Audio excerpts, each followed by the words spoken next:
Hello student, तो कैसे हैं आप सभी लोग। हमारे इकोनॉमिक्स के इंपॉर्टेंट क्वेश्चन में से आज हमारी छठी क्लास है। छठी क्लास और छठा क्वेश्चन हम आज आपके सामने छठा क्वेश्चन शेयर कर रहे हैं। किसका? एग्रीगेट डिमांड एग्रीगेट सप्लाई, जिसको हम एडी और एएस के नाम से भी जानते हैं। और इसके अंदर एक टॉपिक आता है जिसका नाम है इन्वेस्टमेंट मल्टीप्लायर। तो ध्यान रखना बच्चों, जो एग्रीगेट डिमांड और एग्रीगेट सप्लाई है उसका कभी भी आपको डायरेक्ट क्वेश्चन नहीं देता, वो इनडायरेक्टली वे में पूछता है। और सीबीएसई का मोस्ट फेवरेट टॉपिक है, इसके ऊपर लगातार वो क्वेश्चन पूछते रहते हैं। तो क्या दिया हुआ है उसके ऊपर बात करते हैं। सबसे पहले क्या दिया हुआ है, in equilibrium level of income of rupees 1200 crore the ratio of MPC to MPS is 3:1. Calculate the additional investment needed to reach a new equilibrium level of a income of rupees 2000 crore. Question बहुत बेहद simple है, understanding है। पहले जो जो important data है उसको लिखो। अच्छा, बिगनिंग लेवल पे जो इक्विलिब्रियम लेवल पे इनकम थी वो कितनी थी? 1200 करोड़। रेशो एमपीसी और एमपीएस का रेशो कितना दे रखा है? 3:1 दे रखा है। क्या कैलकुलेट करना है बताया है, एडिशनल इन्वेस्टमेंट निकालना है, जिससे क्या होगा कि जो उनका इक्विलिब्रियम लेवल है, न्यू इक्विलिब्रियम लेवल 2000 करोड़ का, वहां तक पहुंच जाए। तो मैं आपको जब क्वेश्चन कराता हूं तो सबसे पहली चीज मैं क्या बोलता हूं कि आपको क्या लिखना है, जो गिवन डाटा है उस गिवन डाटा को लिख लो। सबसे पहले क्या लिखते हैं? इनकम। इनकम को हम वाई से डिनोट करते हैं, तो वाई कितना दे रखा है आपको? 1200 करोड़ रुपए। कितना दे रखा है? 1200 करोड़ रुपए वाई गिवन है। देन आपको रेशो किसका दे रखा है? एमपीसी और एमपीएस का रेशो कितना दिया हुआ है आपको? गिवन है कितना? 3:1। ठीक है। उसके बाद क्या दे रखा है आपको? निकालना क्या है क्वेश्चन के अंदर? क्वेश्चन के अंदर आपको निकालना है एडिशनल इन्वेस्टमेंट, जिसको डेल्टा आई के नाम से जानते हैं। कितना? ये हमारे लिए क्वेश्चन मार्क है। और क्वेश्चन में क्या गिवन है? Y1 भी गिवन है। आपको कितना दे रखा है? 2000 करोड़।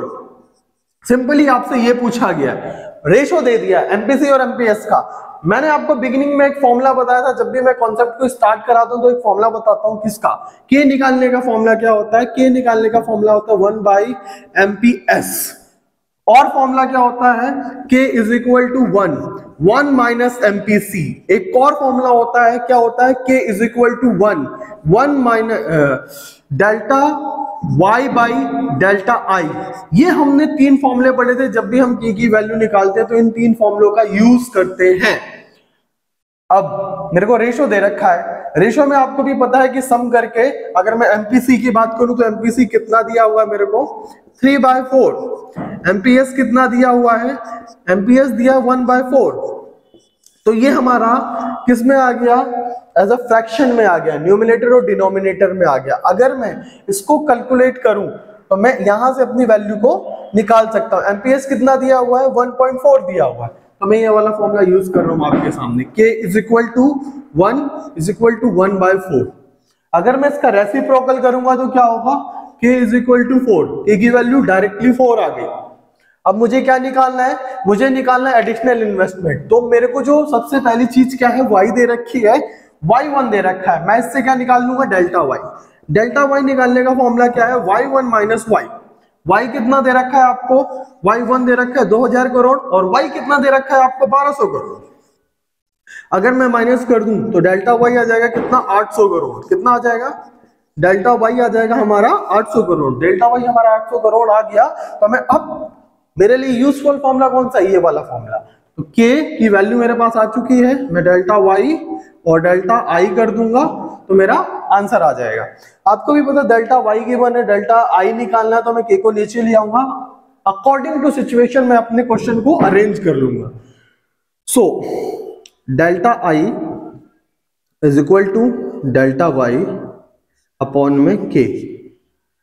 ठीक है, ये मैंने कॉन्सेप्ट में ऐड कर लिया। अब मुझे डेल्टा I K की वैल्यू पता है कितनी दे रखी है। K की वैल्यू मेरे पास 4 आ गई। डेल्टा Y कितना आ गया? 800 आ गया। 4 1 4 4 2 8। तो मेरे पास डेल्टा I कितना आ गया? 200 करोड़।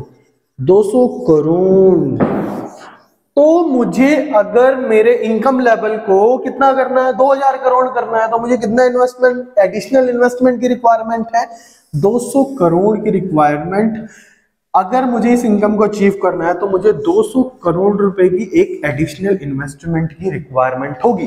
अगर आपने इस तरीके से कॉन्सेप्ट किया तो ये आपको आसानी से 3 मार्क्स दिला सकता है। 3 मार्क्स का क्वेश्चन था, 3 मार्क्स आपके आसानी से आ सकते हैं। तो मैं आपसे यही रिक्वेस्ट करूंगा, आज इस टॉपिक की लास्ट क्लास थी, लास्ट क्वेश्चन था, आपको आई होप समझ में आया होगा। और ऐसी इंफॉर्मेटिव वीडियोस बहुत सारी आएंगी। अगला टॉपिक जो हम बात करने वाले हैं वो हमारा नेशनल इनकम है, हम उसके ऊपर बात करेंगे, क्योंकि बच्चों को बहुत डर लगता है उस टॉपिक से।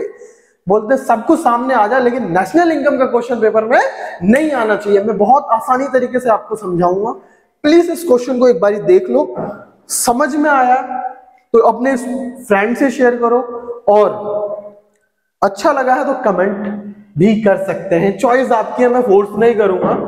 बाकी मेहनत कर रहे हैं, चॉइस आपकी है। तो एक बार देख लीजिए इसको। So thank you so much.